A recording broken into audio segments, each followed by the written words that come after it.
Right. Welcome to the Planning, Regulatory and Licensing Committee meeting, Wednesday the 12th of May. Please note that today's meeting will be recorded. This recording may be broadcast on the authority's internet, as it will only be used for training purposes by the Democratic Services Department. All attendees will be in view of the camera, and by attending you are consenting to being filmed and to the possible use of those images and sound recordings as outlined above.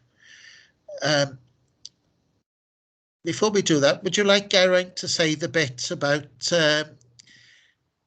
if you leave the meeting for a short time, or we've done that so many times before? I think we've done it so many times before, Clive, but it's quite a while since we last had planning committee. Yeah. Even though I'm sure that all members are fully aware, just to repeat, in order to take part in the vote, you have to be present for the whole of the debate. If you do sort of lose contact via the internet or whatever, and you're not there, it obviously is a matter for you to tell us that you weren't present for the whole thing, but you need to be present for the whole debate in order to take part in the vote. And it is the usual raising of the hands, etc. But I'm sure Clive will deal with the way as to whether we take a against, for, when we actually get round to the vote. Right. So how many are we short? Because we're too short, Chair. I think it's Councillors Clive Jones and Councillor Scott Thomas. I'm not aware that anyone else is absent, but it has gone 5 o'clock and we are quorate. Quorate. Well, we'll make a start then. Are there any apologies for absence? I haven't received any, Chair. No, fair enough. Are there any declarations of interest at all? No. Item number 3 on the agenda, planning application P200121, land to the north of Crabtree Walk and west of Sweetwater Park, Brecon. I understand David Cross is going to outline this application for us. Okay, David? Yep, thank you, Chair. I'll just share the PowerPoint now.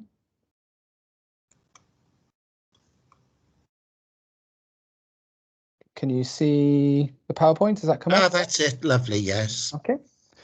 Okay, so let's go to the first slide. So this application relates to an area of land measuring approximately 3.2 hectares. It's located to the north of Crabtree Walk, and it's alongside to the west of Sweetwater Park. The site itself slopes down quite steeply in places from the northwest to southeast, and largely comprises areas of grassland and scrub vegetation. At the centre of the site, I'll go to this next slide.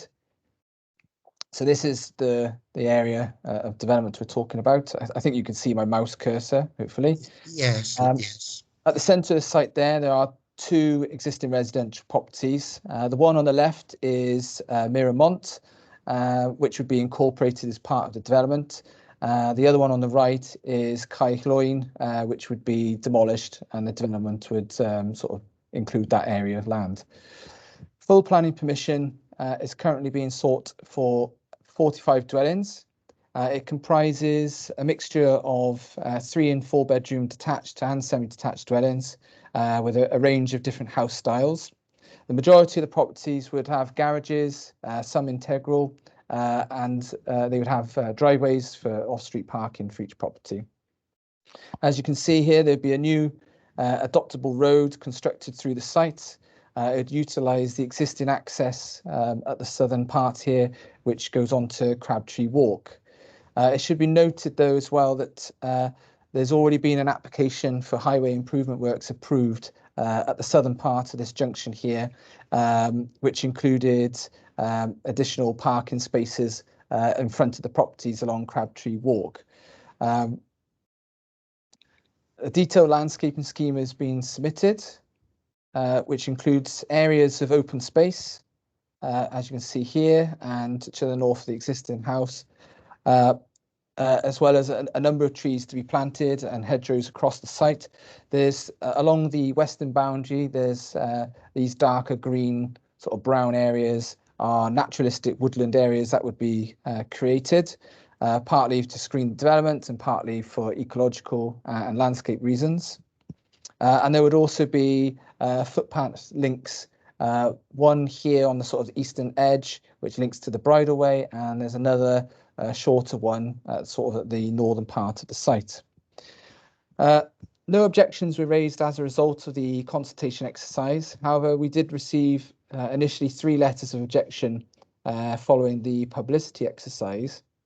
The concerns largely related to the potential impact on the amenities of residents, in particular at this point in the site on the eastern side, where it was felt that some of the residents at Sweetwater Park, it was these 2 here, they felt that there may be some privacy issues and the proximity of the property itself. There were also concerns about the traffic impact, the additional traffic along the main highway network running through Crabtree Walk down to Vayner Road, and it was questioned whether there's actually a need for a link to the bridleway, and there were also concerns raised in respect of the drainage at the site and the effect it might have on properties at the lower level. However, since writing the report, we have received 2 further objections. One of these was from a person that objected initially, and they were essentially reiterating their concerns about the drainage scheme. And the other was a new objector, which raised issues with the traffic along Vayner Road, the traffic speeds, the increase in the number of the number of vehicles travelling along that road as well. Just to address those 2 latter points, because obviously they're not included in the report.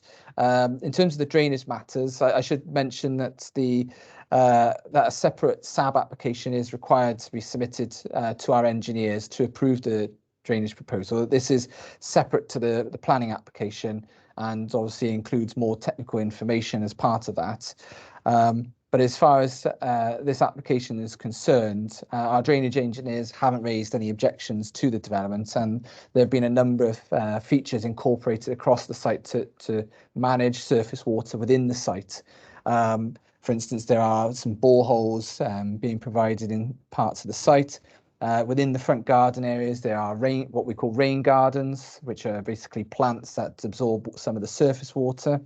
And there are also other sort of drainage, sort of planted verges along the edge of the highway, as well as sort of water retainers within the public spaces. So there are a number of things that are being applied across the site to manage surface water. As I say, we've not received any objections from the highway and from the drainage engineers.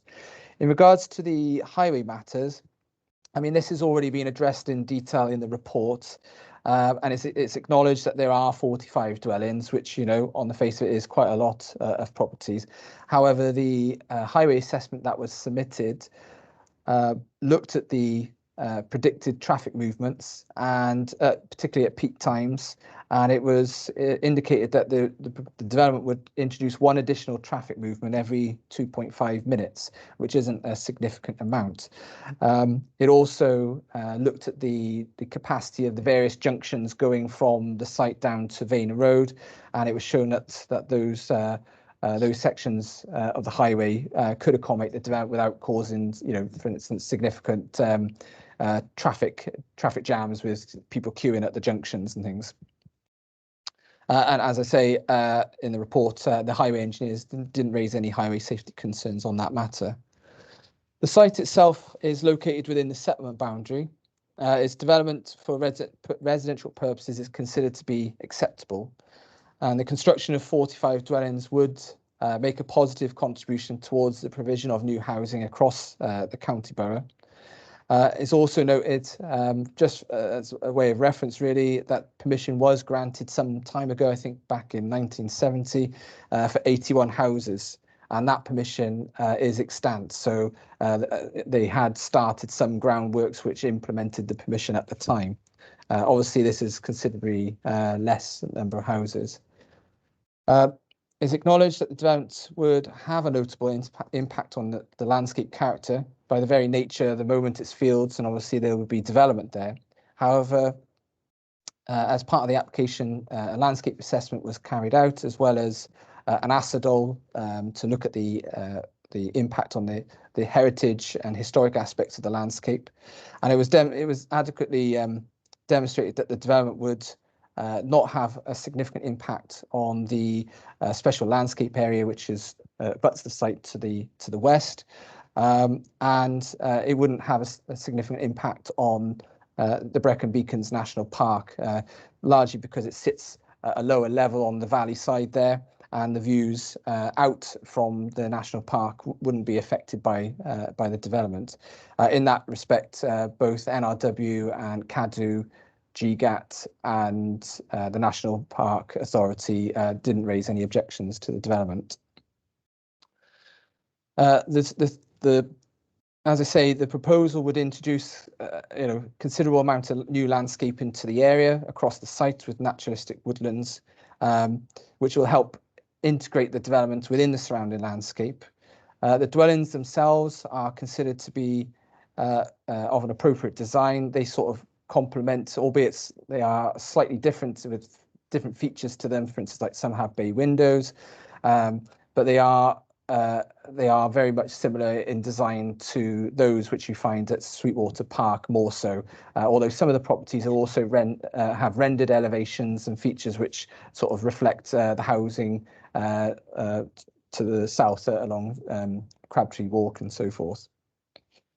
In terms of habitats, there's been a number of surveys undertaken to assess the development. It's felt that the proposal would not have a significant impact on protected species or their habitats, and a number of mitigation measures have been put forward to ensure that during construction minimum harm is caused to any species that may be there. And obviously, as part of the landscaping, there's a number of features which would add to the biodiversity interest across the site. In terms of the highways, as I say, that's been assessed. The existing access into the site includes parking for the existing residents. There's, I think, 8 parking spaces. So to some extent, the development would help improve the current parking arrangements for residents.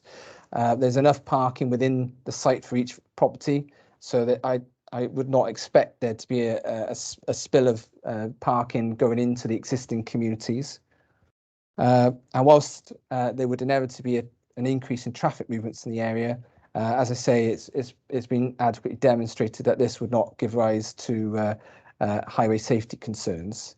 So for the reasons set out in the report, it's considered that the development is acceptable and is recommended that it be approved subject to the conditions set out on pages 19 to 22.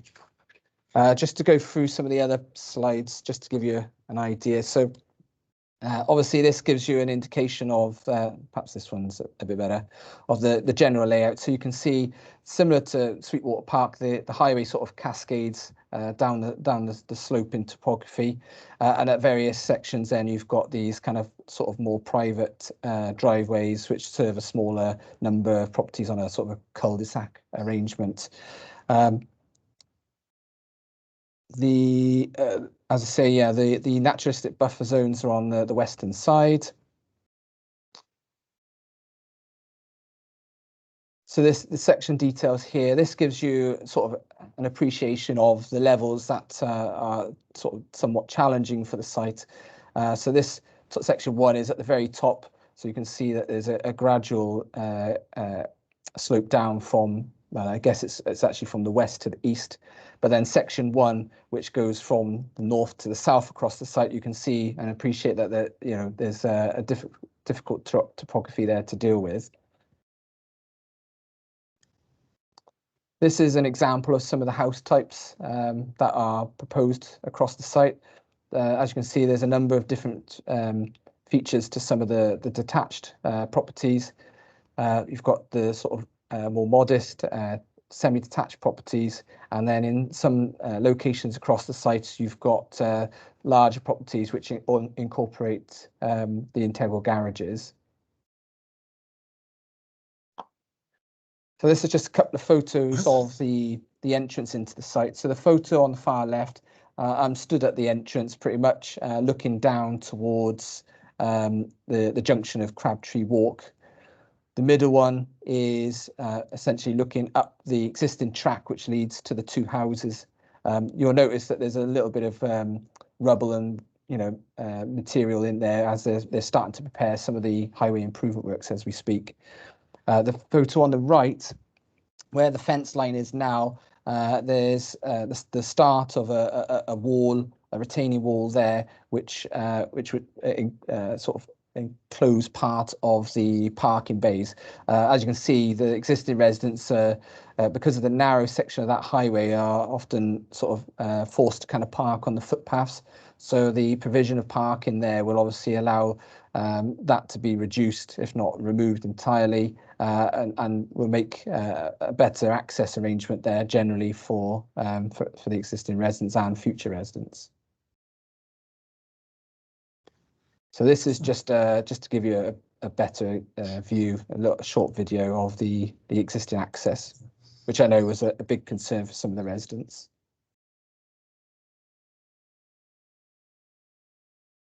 So this is the main approach into the site. As part of this highway would be narrowed to create a priority system, so people coming into the site can just drive straight in, but those exiting the site will have to give way to manage the traffic flows. And then, as it shows on the plan, the access road would continue up here. Obviously, it'd be much wider with footpaths provided to adoptable standards. So this is just to show the two properties at the moment. That's within the site. The one on the left is Miramont. That's to be retained. The one on the right is to be demolished.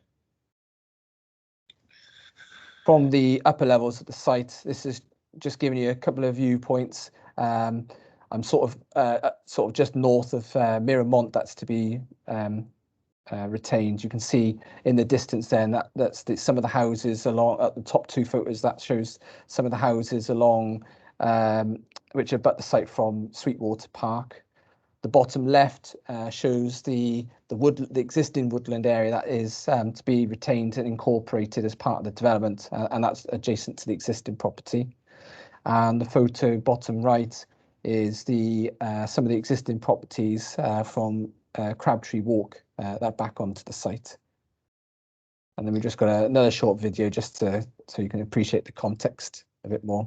This is at the top section of the site.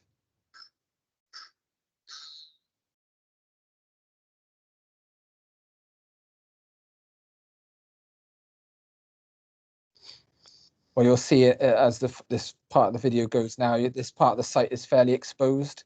So this is where you'll see much more woodland area, which will help screen parts of the development and create a softer buffer between the development and the open landscape. And that's it for me. Oh, yeah, thanks very much. It's very comprehensive, that. Has anyone got any questions? Oh, Councillor Salmon? I think Matthew in Democratic wanted to come in first. He's had his hand up for a while, Chair. Sorry, Declan. Sorry, Chair. Just to confirm, Councillor Clive Jones is having difficulties logging in, so he won't be attending the meeting this evening. All right, just want to make you aware. Oh, thanks very much. Thank you. Councillor Salmon? And Chair, I think it was Malcolm Colburn was the one person that had his hand up before me. I'm not 100%. All right, Malcolm. On my screen, it's hard to tell who was first, So if Malcolm goes first, then. I'm just going to slide it up. Malcolm, you're on mute.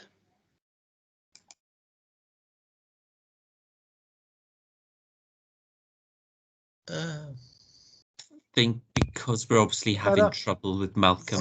Perhaps if Declan goes first. No, still no good. Yeah, I can hear you now, Malcolm.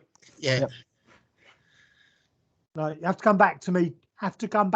Chair. Okay, no problem. I'll fire away then. I've just got a couple of things, to be honest. David, on page. Still can't hear me. Declan is going first, then we'll come back to you. We can hear you now. Me. Yeah. On page 5 of 18 on the report, can you just give me one of the residents' concerns was the development should not introduce a new path at the southern part of the site on the existing bridle path, which is currently overgrown. Is that still an issue, and why, or has it been looked at? I'm not really sure what the issue was really, because it doesn't really go into any detail in the letter. It just questions why do we want people connecting to the bridleway. I presume their concerns might be the additional use of that bridleway, perhaps because it's overgrown in places that they didn't want to encourage people to use it. I would say in response to that, I've had a few queries, certainly with the lockdown, of people actually looking for better access from Sweetwater Park, for instance, to the surrounding open countryside. So I think there's certainly a desire for people to want to use it. And from a sustainability point of view, I think the development itself should have good access to its surroundings, and it seems a missed opportunity to not have a connection there to the bridleway, which obviously provides good access, for recreational use in the countryside, right on the doorstep of the development. Okay, thank you, David. Staying on the same page, second paragraph on the bottom, and it's in the national planning policy, and it says it's set out the need to have regard for the provision of affordable housing in communities and to ensure that they are accessible to those who cannot afford market housing, both on first occupation and for subsequent occupiers. Are these houses designed for first-time buyers, and realistically, will they be accessible to people coming onto the housing market? I would say that there's a mixture of house types on there. There are some smaller semi-detached properties, as well as a bungalow and other larger properties. They do range from 3 to 4 bedrooms. So I don't know if in terms of affordable housing, I don't know if any of the properties would necessarily cater for that in terms of the typically an affordable house is obviously much that wouldn't cost as much as a 3-bed house, perhaps. You'd be looking at a 1 or 2 bed house, perhaps. But in terms of this application, we had development costs submitted by the developer of what they anticipate what their anticipated development costs would be, and what they expect to gain from selling the houses. And because of the difficult nature of the site, given its how steep it is, we put that information into the Three Dragons toolkit, which assesses the viability of the development. And in this instance, if we were to ask for affordable housing contribution, either on site or a financial contribution elsewhere, it would essentially render the development unviable. And so in this instance, we haven't asked for a contribution, unfortunately. Thank you, David. My next one is kind of on these lines, to be honest. There's 45 properties, and realistically, they've got to be going for £175,000 each. And if this Sweetwater Park, they're maybe over 200,000, so it comes to about 7.8 million. Understandably, I don't know the system you use, and I don't know what figures the developer's given you, but obviously they ask for 10% of properties to be made available for affordable housing, which, to be honest, it may be a lot. But can we ask the developer for any contribution towards affordable housing? Bearing in mind the predicament the local authority are in regards to the homelessness situation. Well, we have negotiated to try and get some kind of contribution. The first instance, as you say, is to seek 10% on-site provision. Because of the well, there's two aspects to that. One is the viability of the development to accommodate that on-site, but also the management then of those properties by an RSL. In this instance, as I say, we asked for development costs to demonstrate that it can be accommodated, and those figures showed that if we were to ask for a contribution, that the scheme just wouldn't stack up and it wouldn't be viable. There's quite a lot of engineering works across the site, as you can imagine. You can see for yourself in Sweetwater Park. There's a lot of retaining works between properties as they stagger up the valley side there. Also, they've done a considerable amount of work on this particular site, at least in terms of the drainage. Because of the new SAB requirements, there's quite a lot they have to do to try and manage surface water on the site. And I think they've introduced a number of features like rain gardens and boreholes and things like that, which you don't often see on other sites at the moment, at least. So I think, as I say, we've tried to seek something. We've started with on-site provision. We've narrowed it down to financial contribution, but unfortunately, it's not because of the difficult nature of developing the site. It's not been proven that we could reasonably ask for something, even a small contribution. Although I know it's not affordable housing, they are making other contributions in terms of, for instance, the off-site parking provision for existing residents. Although that's slightly different, but yeah. It's just that I completely understand the money's involved, but given our predicament we're in regards to homelessness and that, probably can't do it in this because it hasn't been put to him, and I don't know if it's something you could do in future. But 45 dwellings, maybe if you put £1,000 or £2,000 on top of every property, which wouldn't be a lot when a property is maybe £175,000 plus. But that could add up to nearly £100,000 that could go to a registered social landlords to put towards one-bedroom flats or something like that. But that's all I've got to say. Thank you very much, David, and thank you, Chair. Thanks. I think Malcolm was next now. Yeah, I think I'm back. Am I back now, Chair? Yes. Yeah, sorry about that. I had an issue with my microphone. Declan's asked most of the questions I wanted to ask, really, which was around provision for affordable housing. But just another couple of quick things. First of all, thank you for an excellent presentation. I really enjoyed that. That was an excellent job you did there, David. I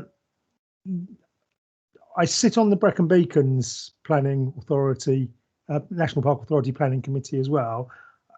Can you just clarify if you said there was no response or no objection from the Brecon Beacons? No objection. I think they took the view similar to CADU and NRW that because of where it sits in the landscape on a sort of a lower level, that the views out of the national park wouldn't be adversely affected. They did highlight the importance of the tree buffers across the edge of the site to help sort of diffuse and integrate the development into the landscape, and that's conditioned as part of the application. Right, thank you for clarifying that. Sometimes the fringe applications come to the Brecon Beacons Planning Committee, but it looks like this one was dealt with under their delegated powers because it wasn't raised in the committee. One other thing which I keep banging on about with these applications is there any provision for electric vehicle charging points? They haven't introduced that as part of the scheme. I would say that's probably going to be down to each individual homeowner whether they want to have that installed, because I don't suspect there's many electric cars around at the moment, but that's something that could be adapted in the future, but it's not part of the scheme now. Yeah, I think one of the reasons why there aren't many electric cars around is there aren't any electrical vehicle charging points. It's a chicken and egg situation, isn't it?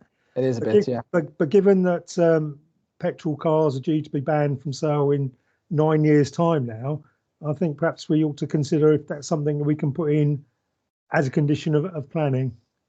I think in national policy, Hugh can correct me if I'm wrong, but I think there may be something in there that says on larger scale, like commercial developments, I think there may be a need to start pushing electric charging points in the car parks and things.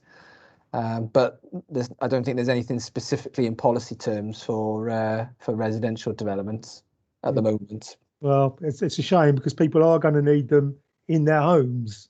It's no point just having them in car parks. But anyway, just a quick point. Thank you. Thanks. I'm not quite sure of the order, so I'll go around in turn, really. There's Councillor Barrett. I think you were next. Thank you, Chair. Declan asked most of the questions I was going to ask. Yeah. But David, there's the one house that's remaining. Currently, you've got a direct lane to that house. Yeah. How do they get access now to that house on this new site? So can you still see the site layout plan? Yep, yep.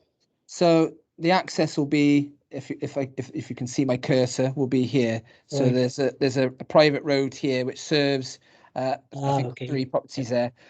They haven't raised any objections. I know the resident there has been in constant communications with the developer. They've raised various concerns and they've been responded to by the developer. So they are communicating with the residents on site as well. Okay, I have another resident ask me the question regarding the overflow running of the water from the land. I know you give a comprehensive answer towards it, but are you quite confident that it's going to work? Because it is quite a slope of an area. I know Sweetwater Park have sorted it, but this is more of a field area. This is. Yeah. Well, the technical aspect of that will come under the SAB application anyway. For the purpose of this application, it was just to set out some of the things that they are proposing, because obviously part of the drainage includes landscaping work. So that sort of, there was a link to the planning side of things there as well. But there are various, well, the boreholes that they are proposing as soakaways, they've provided various details on that, which will be assessed by the drainage engineers to ensure that they work. Ultimately, a lot of the drainage stuff eventually gets adopted by the council. So we do need to make sure it is to appropriate standards. And obviously, the key point is to make sure that the surface water is managed within the site and doesn't, have a knock-on effect on surrounding properties either. Right. Okay. Another question is, you said there's no affordable household funding coming away. What about SIL? Have they had SIL money from this development? There will be SIL for this, yes, because it's not the only time that I think. Well, one of the exceptions is if it's self-build, but this is not a self-build development, so there will be a SIL requirement for this, I think. Right. And technically, we're right. This the value of the houses are from 200 to 250,000. So, fair price of a house. Thank you, Vice Chair. Okay, thanks. David Chaplin. Yeah, thank you, Chair. Declan raised most of my concerns about the lack of affordable housing, and not for the first time. This Three Dragons toolkit has been used, and the developer has got away without being able to provide anything. How, as an authority, we can achieve affordable housing if time and time again we allow this to happen? What can we do about it? Well, our policies are in the LDP, and that's what we apply on all developments. But obviously, it's subject to the viability tests of each application. Yeah, I agree, but my frustration is I've been on planning for a while now, and this has been used time and time again. I just feel with the amount of money that these houses are charging, there should be some kind of affordable housing or some community benefit that we get. Something really needs to be done. Thank you. I would say that the areas where we should be able to see affordable housing delivered is on the sites that are allocated for housing as well. Those would have, had some sustainability tests at the time. Okay, this is essentially a windfall site, so yeah. Okay, thank you. Oh, Councillor Gibbs. Thank you, Chair. Sorry, David, but I just want to go over all ground that Declan has raised, David has raised, Malcolm has raised. Again, I totally agree with David. Time and time again, this authority is losing out because we're saying that the development is not affordable. But if the development is not affordable and they can't put affordable houses in there, why are we giving the go ahead in the first place? We are on dire straits in houses for homeless people at the moment, and and these developers are getting away with not providing anything, charging extortionate amounts to actually buy these houses. Now, I was going to ask a question about the sill, and I'm glad Howard has brought that up, and you've already clarified it, that we are going to be getting something for the community levy. Can you tell us what sort of percentage, what sort of amounts we're looking at there, and whether it is going to make any sort of difference? I don't have the figures of the exact amount for the sill. I mean, is it £25 per square metre, I think? So you'd have to work out the square meterage for each dwelling, which obviously varies from house to house. Yeah. And for each property, then there'll be a £25 charge per square metre. Right, because the other thing, one of the other things you mentioned why this is not affordable is because of the sustainable drainage. Well, the fact of the matter is now these properties have to have sustainable drainage in place. Mm-hmm. So these developers, from my mind, need to change their work. They've got to change their working practices to comply with the policies. If they can't provide affordable housing because they're putting in sustainable drainage, then again, to me, this shouldn't be going ahead. Well, I mean, at the end of the day, the development is still providing 45 new homes, and there's a need for new homes across the authority. Yeah, there's a need for affordable homes, David, though, isn't there? For both. There's not a need for homes. There's a need for affordable homes. That's where the issue is. Yeah. But I totally understand where you're coming from, and as I say, if we could have incorporated affordable housing on site or a contribution towards that, we would have done. But unfortunately, with SUDS, that does put additional burdens perhaps on developers, which does increase development costs, and that has an effect overall on what other services and facilities they can provide on site. Yeah, but that's quite rightly so, because they're providing more use and trying to provide more usage of the drainage. So yes, there's sustainable drainage from my eyes should have been in from many years. And again, to me, it shouldn't affect sustainable, because they got to apply sustainable drainage. It shouldn't affect. It's not just the sustainable drainage. It's all the development costs as well, mind. So it's the retaining works, the engineering works required to put the roads in and the appropriate levels. There's also the mitigation measures, the planting, which in part is linked to the drainage, but also the mitigations for heritage impacts and ecological impacts as well. I think Judith Jones would like to come in at the moment. That's the risk a developer's got to take, isn't it? Okay, I'll leave it at that, because obviously we're not going to get anywhere with this. On the questions about affordable housing there, because obviously they are very valid comments, and we appreciate that members are concerned about the levels of affordable housing that the authority can deliver. As you will be aware, there's a number of ways that the authority can deliver affordable housing, and planning is just one of those. And through the LDP, we have a target that planning for the amount of affordable housing that planning can actually deliver. And as you'll be aware from last year's annual monitoring report, we do actually meet our targets in terms of the amount of affordable housing that planning can deliver. Obviously, the amount of affordable housing required throughout the county borough is far higher than that. But in terms of what planning can deliver, we do meet our targets. Still not acceptable, those. Okay, thanks. I think Gareth Lewis was next now. Are you there, Gareth? I am indeed. Thank you, Chair. Thank you for your presentation, David. You mentioned the additional vehicle use along Vayner Road.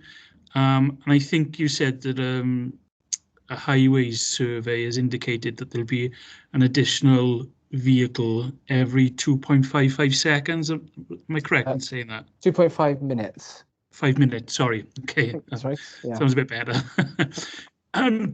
I think you then went on to say that wasn't a significant increase. Is that your opinion or the opinion of highways?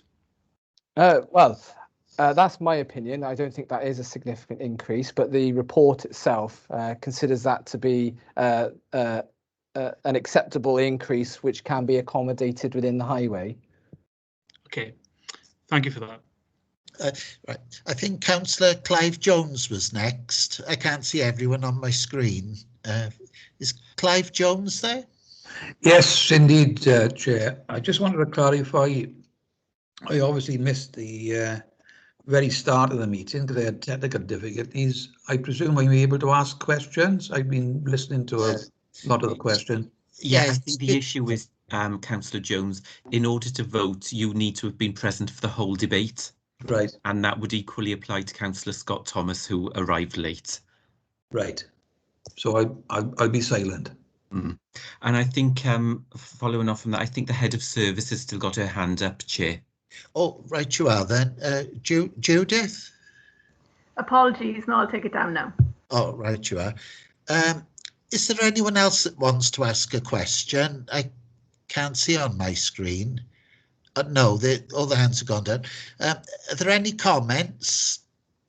Does anyone make any comments? Councillor Salmon? Thank you, Chair. Just quickly, it is, to be honest, I think every member has mentioned it. Affordable housing, I think something needs to be put in place where, regardless of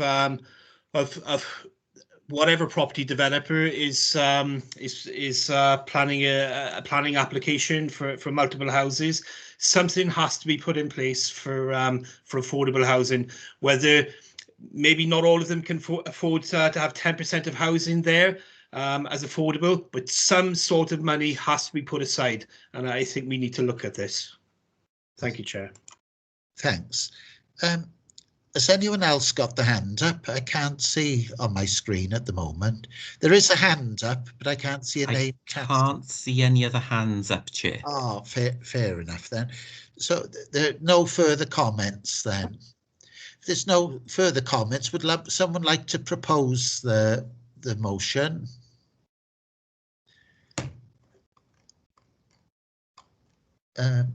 Chair, as local councillor, I was going to say that I am very upset about the non-continuity of the affordable housing, but this land, as myself growing up in the area, was always identified for, in my time, as housing. So it will benefit the housing of the council. So I will propose it. Is there a seconder? I second it, Chair. Fair enough, lovely. If we take it to the vote then, all those in favour, I think we'll go that way. All those in favour, vote now.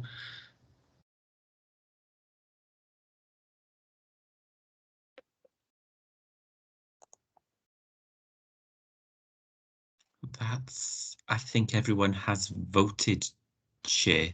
Yes, because there were 2 absent, yes. Yes, and so that's unanimous. Unanimous. Oh, that was passed unanimously then. Thank you very much. That's it. So the next item on the agenda is application P210086, 6 High Lavender, Gurnos, Merthyr. I understand David Cross is doing this application as well. Is that right? Yes, thank you, Chair. I'll just bring up the presentation again. Okay. So this application relates to an existing 3-bedroom mid-terrace property located in the residential area of the Gurnos. It's proposed to change the use of the building from a 3-bedroom house to a 3-bedroom house of multiple occupation. There are no internal or external alterations proposed to accommodate the use. It was noted, it should be noted that there's been no objections to the development raised through either the consultation or publicity exercises. The principle of using the property as a HMO is deemed to be acceptable, given that it's already used as a dwelling and is located within an established residential area. The applicant has indicated that that a maximum of 3 people would reside at the property, and it's also been noted by Environmental Health that they consider the property to be of a sufficient size with suitable communal facilities to accommodate 3 people as well. It's considered that the change of use would not give rise to any greater impact on the amenity of the neighbouring occupiers. Additionally, there is sufficient parking in the immediate area, and the change of use of the 3-bedroom dwelling to a 3-bed HMO would not give rise to any greater demand for parking. For these reasons, it's recommended that the application be approved, subject to the conditions set out in the report. So, as you can see, this is the property there, number 6 Lavender Road. You can see within, just to the south here, there's a communal parking area. Well, there's 2 there, and there's another one further up. At the moment, from when I visited the site, these areas seem to be a little underused, and that's sort of evidenced in the aerial photo a little bit as well. So this is the current arrangement of the property. This wouldn't change, so it'll retain the 3 bedrooms on the first floor. On the ground floor, it'll retain the kitchen, dining, and the separated living room. So this is just a couple of photos of the property itself. So the one you can see, which is not got a rendered finish, that's the property in question. So this is just the front of it. You can see there's a footpath and a front garden area, and then the main entrance, then the front elevation, I suppose, is on the photo on the right, which is accessed off the footpath there. Just to give you a very quick sort of impression of the area, I've got a short video here for you as well.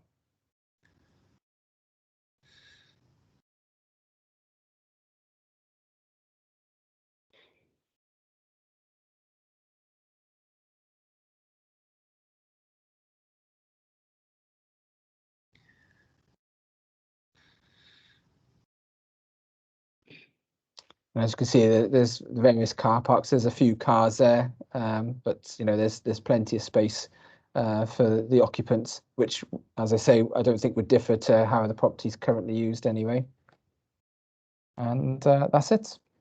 Oh, thank you very much. So we go to questions. Clive Jones is next. Then thanks, Councillor Jones. Yeah. Thank you, Chair. On page 24, under the heading Proposed Development, second paragraph down, and I quote, it states, the applicant has indicated that the intention is to let the property to nurses who are seeking accommodation close to the Prince Charles Hospital. I question, and I have a second question as well, is that the owner can change his mind as to whether that's going to be allocated to nurses. For example, the owner could decide that he'd want the bedrooms to be tenanted by homeless individuals. Is my assumption correct? Yes, for the purpose of the report, it's just setting out what the applicant is proposed to do with the property. But you're correct. If at any point they want to rent the property or lease the property out to somebody else, they would be entitled to do that. Yeah, and planning would have no control over that at all.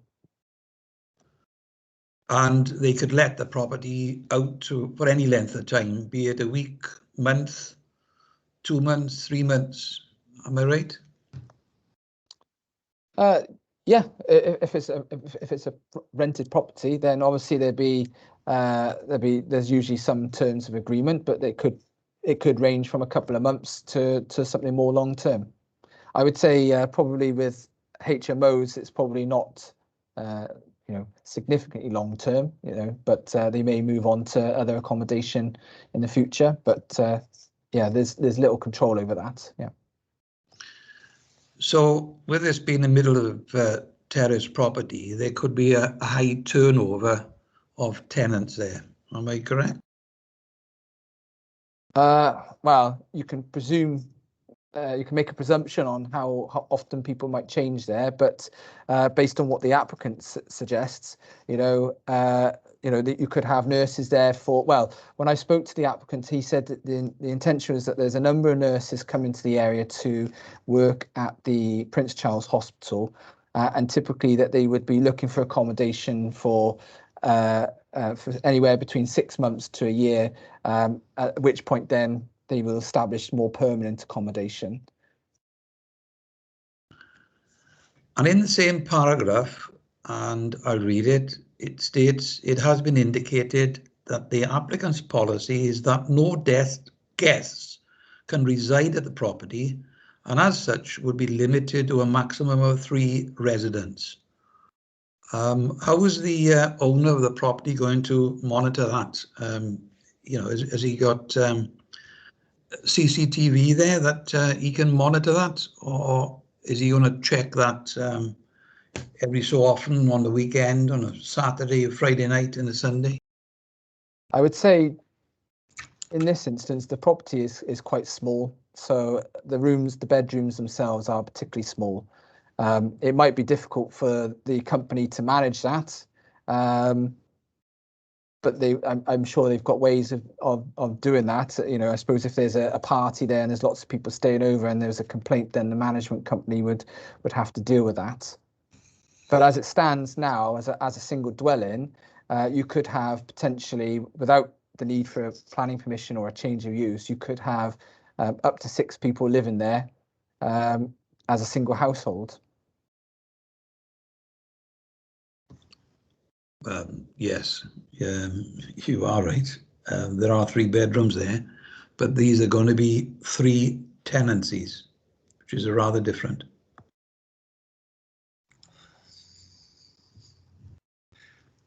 Yeah.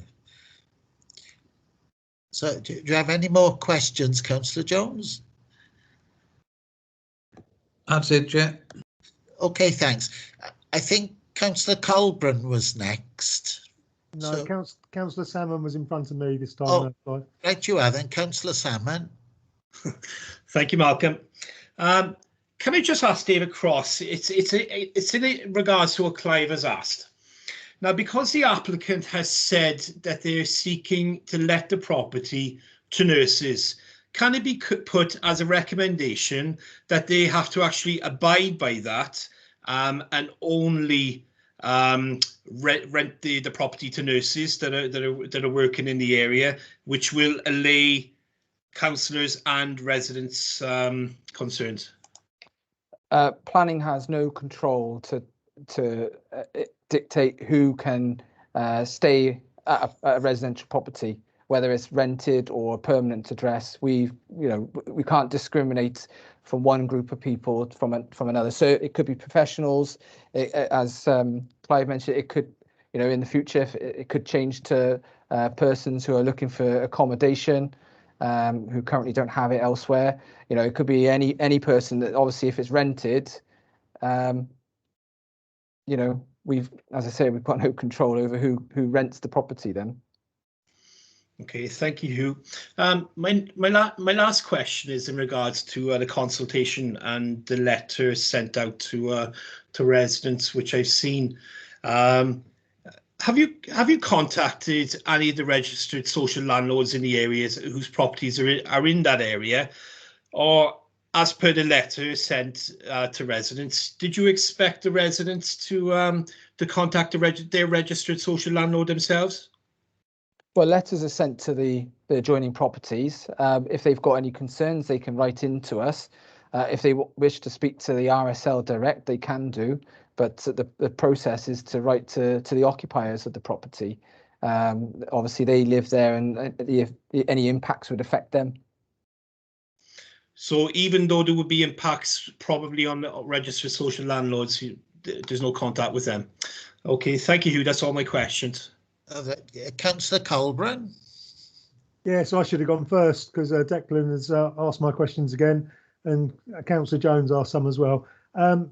Just quickly, then, just to sum up on that, I understand that Councillor Lee Davis has contacted you outside this meeting, Davis, regarding the publicity exercise. Can you just confirm how we decide which properties are notified of a proposed development, and in this case, whether or not site notices were posted outside the property? Well, the consultation process the requirements in the regulation is to either send letters to the adjoining properties or a site notice. So typically you would do one or the other. In some instances, particularly on large developments, you might do both options. You may do notices and letters, and in some cases, if they're far more wide-reaching impacts, you might do a consultation by letter to a wider audience again. In this instance, it was felt that it's a fairly straightforward application. It's a 3-bed property to a 3-bed HMO. There wasn't any obvious significant effects from that, and so in this instance, it was felt that letters to the adjoining properties would be sufficient. Thank you. So we only sent letters to 3 properties, I understand, and there was no site notice. Is that correct? That's correct, yeah. Okay, thank you. Thanks. Someone's got the hand up, but I can't see who it is on my screen, I think. Are there any more questions? That was me, Clive. Sorry. Right. Okay, if there's no more questions, then we'll go to comments. Has anyone got any comments? Councillor Salmon?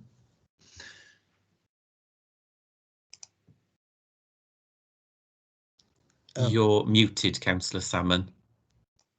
Sorry, right. Again, here we sit with another HMO, and to be honest, I've got concerns about this, and as I have with all the others. I think it's been dressed up very nicely, to be honest, by the applicants, saying that the property is going to be let to nurses. Real concerns about that, because as Clive said, who's to say 6 months down the line, they could change to having anybody in there at all. I've also got concerns about the letter that was sent to residents, because after speaking to one of the local councillors there, on either side of this property, you've got single vulnerable women, and the letter sent out to residents in part of the consultation.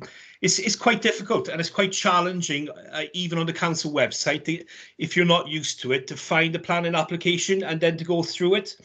I mean, the link given is written down, and it's www.merthyr.gov/residents/planning building control. And then you have to know how to be able to put in the application number into the website to find it. So everything is just a little bit difficult for residents. And I just think it's there must be a better way to consult with the residents, because obviously none of the residents have objected, but there are objections out there. They've contacted local councillors and that, and I feel that there has to be a better way to make contact with them. Thank you, Chair. Thanks. Councillor Jones, I think, is next. Yes, thank you, Chair. I agree with Councillor Salmon's comments entirely. I am rather surprised as well that there's no site notice in the vicinity of this application. And when the applicant says that it's in the intention to let the property to nurses who are seeking accommodation, frankly, I take that with a whole block of salt. And, you know, the owner, if this application is approved, can do what he wants with the 3 bedrooms. And I've no doubt that he or she will do so. Without a shadow of doubt, there's going to be a high turnover of accommodation there. And frankly, if you live in either side of this property, it's going to be unsettling to those residents that are there. As Councillor Salmon indicated, the council's got a huge problem, because during the last 12 months, up until the end of March, they were having to deal with accommodating 1,048 homeless individuals. And as we all know, on planning and other elected members, the law has been changed by the Welsh Government. So every local authority in Wales has a real issue as to how to deal with it. I have no doubt, Chair, that there are dozens of landlords throughout the county borough, and I've got a suspicion that they will mainly be in 2 or 3 wards out of the 11 in the county borough, who, as I speak, are considering altering the letting policy of their respective properties. So this will be the first, in my view, of many yet to come. And who will deal with the fallout from all of these? Guess who? All the elected members. So there are problems galore in the making, I have no doubt, Chair. Thanks. Does anyone else have any comments to make? There's no other hands up. So would someone like to propose the application? Well, I'll propose it. And is there a seconder?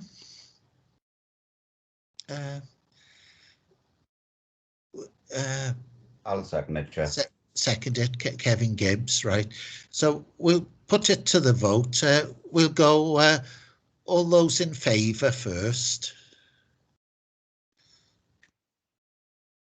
Oops. Oops, I'm having technical difficulties. Yeah, we've had 7 in favour, Chair. If we could take those against then. Yes, if everyone puts the hand down. If we could have those against.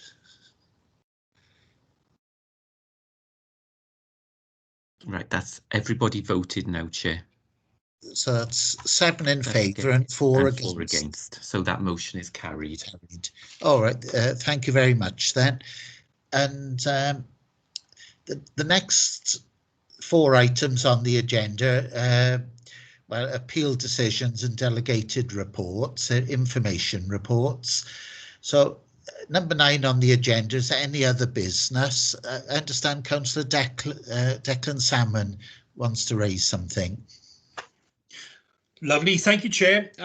It's just as Chair of Neighbourhood Services Scrutiny, I had a meeting with Chief Officer Judith Jones today to discuss the forward work programme.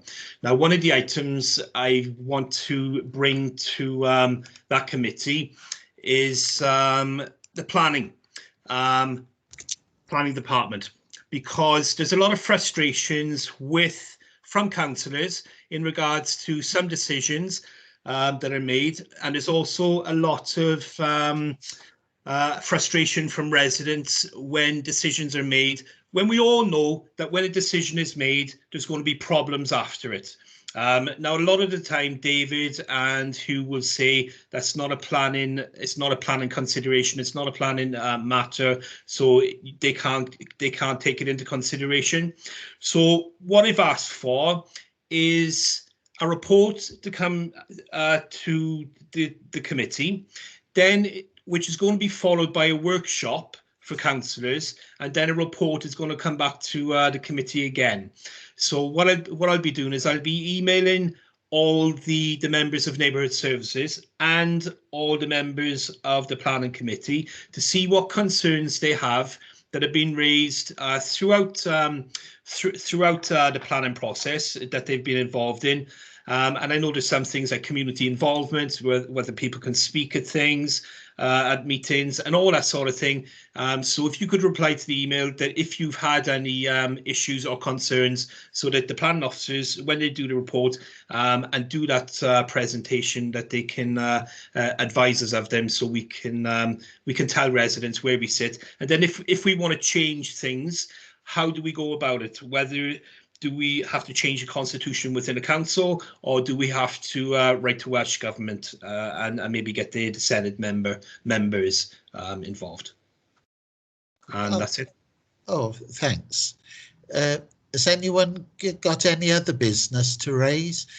Is it right, Judith, we're the best performing planning department in Wales? Did I hear that somewhere? That is correct, Clive, and that's been correct for some years now. Oh, it's not just since I've been running it then. No, no, I'm sure that's contributed. Oh, right, you are then. Oh, well, if there's no any other business, then can I just raise one, please, Clive? Yes. Yeah. Just to make members aware, we were planning on giving a short kind of session before next planning committee on the issue of HMOs, because as a number of councillors have mentioned, we seem to be having a lot of these applications. So an opportunity to discuss the issues surrounding those. But given the discussion tonight, it would probably be helpful to perhaps have a workshop or a discussion on affordable housing as well, just so we can outline what the what the LDP says, what we can do, that kind of thing, and take comments from members as well. Oh, that's okay with everybody. That's a good idea. Yes. Yeah. Yes. So if there's nothing else, then we'll see you at this meeting next, probably.